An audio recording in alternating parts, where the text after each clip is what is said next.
tractor, but we need to get it ready first.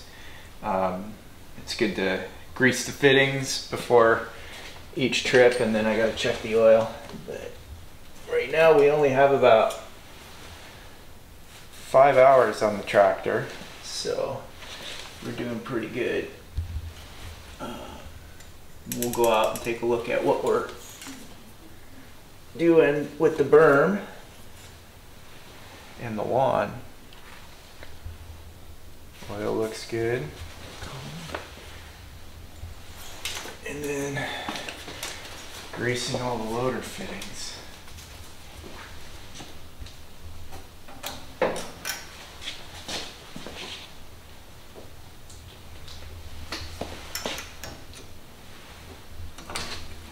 I had to replace one of these Zerks earlier. There we go. The nice squishy sound when it comes out.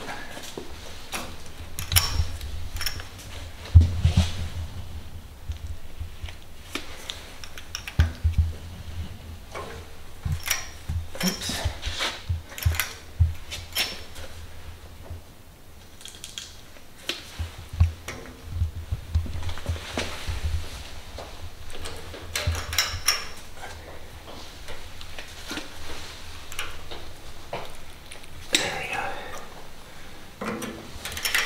And then we'll go back and clean them all up. Alright, so we got a break in the rain one day, and we're gonna work on our lawn with the tractor. So we use this awesome product from a company called Polar Bear, and it pulls the Scotch broom out by the roots. We'll probably make a video of that at some point. And we have them weld our logo into the arm of the Polar here, so it says "A hand at work" and Polar Bear. Anyway, if you get a chance to check that out and you got a Scotch broom problem, it's a lifesaver. So today we're gonna move this bark patch over here, and then go down and look at the base here.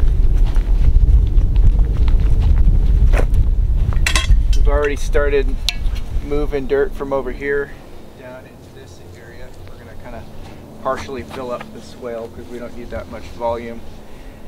Get the rest of these blackberries pulled with the teeth on the bucket. And then there's a pile of wood over here that we are going to pick up and take to the berm. Not very much grass. Yeah, the grass was sod planted and it didn't work out very well because it's right on top of sand. The path we created here,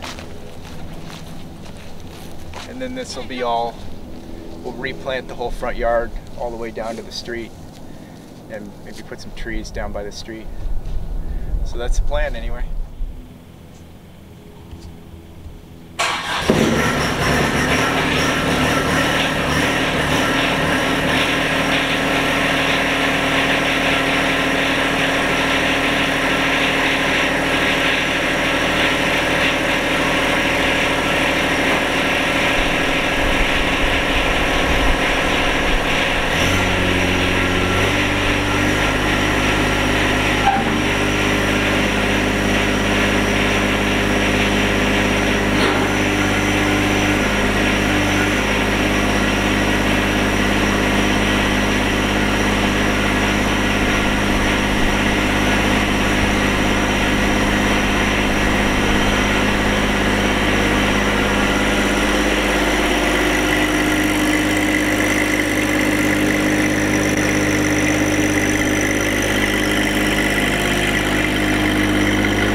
Unfortunately, the bark is too loose to really pick up on a downhill scoop. So,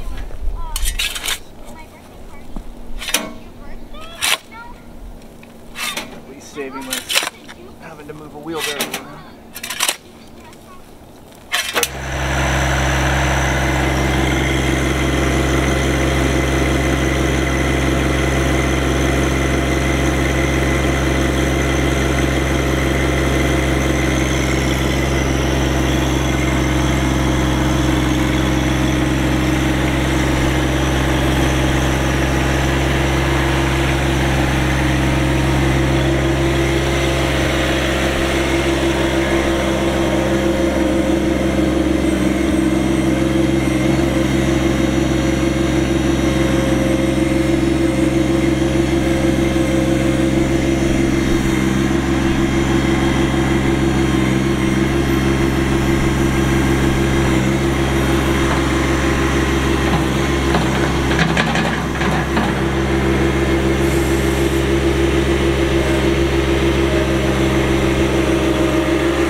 plan is to bring that wood stuff over here.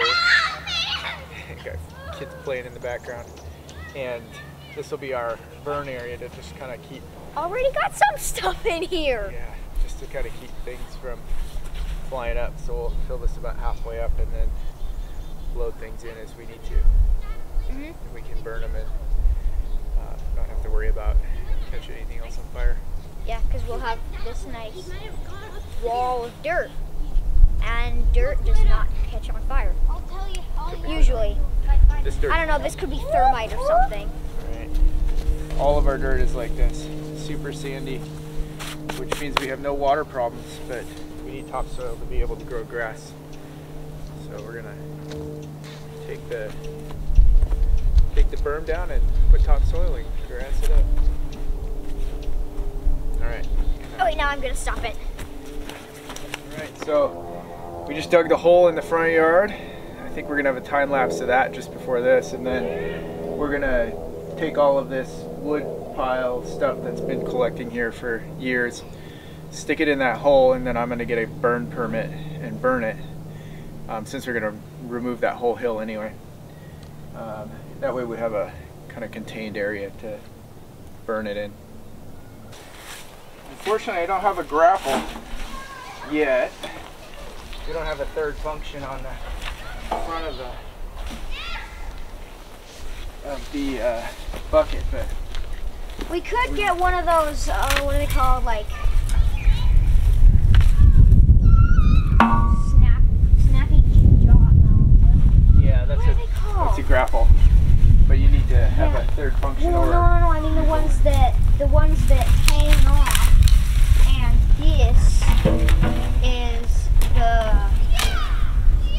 this is the third function, and it just rests on the bottom.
Our Diablo bush, and it was really quite tall because I heard from a reliable source that when you want to relocate a plant, a bush like this, it's really important to cut it back first, because the roots of the plant extend, I'm sure for most plants, the roots extend out as wide. Hold on, bud. The roots extend to the width of the branches. So if you prune it back and you relocate it and you damage roots that are around on the edges, then it won't be so hard on the plant because it's only needing to support this amount now and not so much as before. And of course,